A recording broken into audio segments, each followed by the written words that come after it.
بسم الله والحمد لله والصلاة والسلام على رسول الله وبعد. السلام عليكم ورحمة الله تعالى وبركاته. Уважаеми брати и сестри мюсюлмани, чували ли сте, че когато човек вкуси дори капка харам, този харам няма как да не остави следи в него или в неговото семейство? И този харам няма как да не се отрази върху начина му на живота.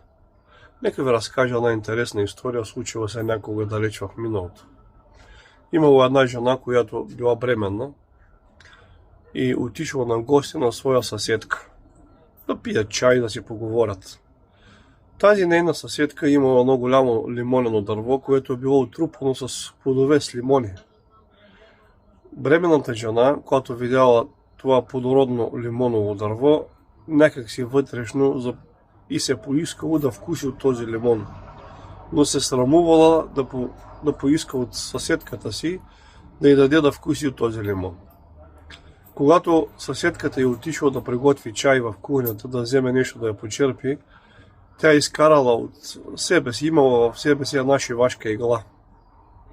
Взела тази шивашка игла и пробола с нея един от плодовете на това дърво, на лимона. И издърпала иглата. Тази игла взела една капчица от лимоновия сок. Тя не взела кой знае колко. Но тази жена вкусила тази капчица от лимоновия сок, колкото да убие желанието в себе си от това да вкуси лимон. Не казала на комшийката си. Скрила това от нея, говорили си и след това тя се прибрала вкъщи. Не минало много време и тази бременна жена с позволението на Аллах Азза ва Джал родила момченце. Това момченце, когато стигнало възрастта да играе, да тича по улиците само и свободно, започнало да играе по улиците, но правило нещо много странно. Имало мъже, хора, които ходили извън селото да пълнят вода в кожени мехове. Съдове, които са от кожа, носят ги на гърба като чанти, нещо подобно. И той вземало един пирон и минавало зад тях и пробивало тези кожени мехове, след което пиело от водата им. Това продължило няколко пъти и хората разбрали кой пробива меховете им, разбрали какво се случва и се оплакали на това дете на баща му. Баща му започнал да търси причината, защо синът му постъпва по този начин, да намирал разумна причина. Детето било малко, на 5-6 годинки, как да му се скара, какво да му обясни. Връща се вкъщи притеснен и обяснил на жена си какво прави техния син по улицата. Попита ти да не би да имаш някакво обяснение. Тогава тя засрамена казала: аз не виждам друга причина, освен това, което направих един ден, когато бях бременна с него, и му обяснила историята.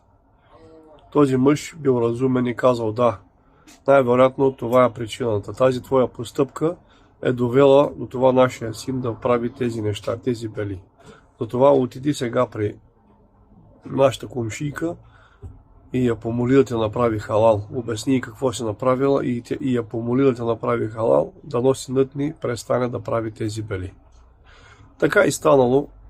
Жената засрамена отишла при съседката си и обяснила цялата история и казала: моля те, направи ми халал за този грях, който допуснах спрямо теб.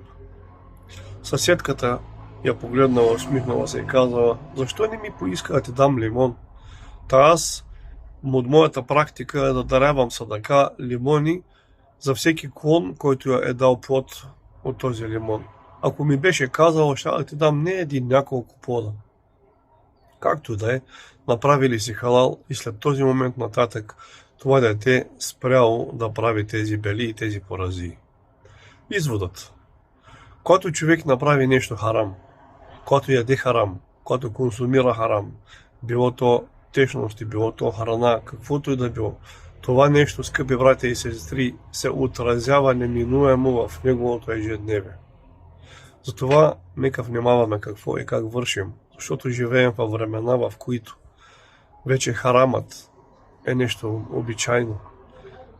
Да консумираме харам, да пиеме харам, да се обличаме с харам, да живеем с харам неща. За съжаление, в обществото, в което живеем, е нещо нормално. То се превърна в норма. Дори не се осъзнава неговата тежест и греха, който носи със себе си. Моля Аллах Азza wa Jal да се смили на всички нас, да ни дари с правилно разбира неговата религия и да ни затвърди по правия път до сетния ни дъх. Амин. Ва салилаху ва салим аля расулина Мухаммед.